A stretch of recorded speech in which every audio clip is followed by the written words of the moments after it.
Warning: please read the warnings we make in the more information section of our channel. We are not responsible for the information herein.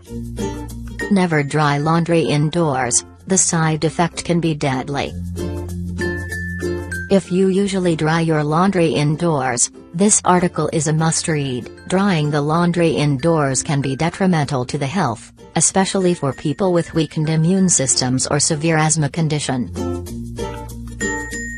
Why is drying laundry indoors a bad idea? When the laundry is left to dry inside the house, it raises the moisture levels in the home by up to 30%. As a result, it creates ideal breeding conditions for mold spores. In fact, a fungal mold, known as Aspergillus fumigatus spores, is particularly common in homes where laundry dries inside. This mold can cause lung infections, according to Professor David Denning and his team at the National Aspergillosis Centre in Manchester. There is a large number of patients who have inhaled Aspergillus fungal spores. Most of the people aren't to the fungus which grows in these humid conditions. Luckily for some people, their immune system is so strong that it can fight the infection. When it comes to the asthma sufferers, drying the laundry indoors can trigger coughing and wheezing. This is also the case with cancer patients and people who have an autoimmune disease. Thus, this fungus can cause pulmonary aspergillosis,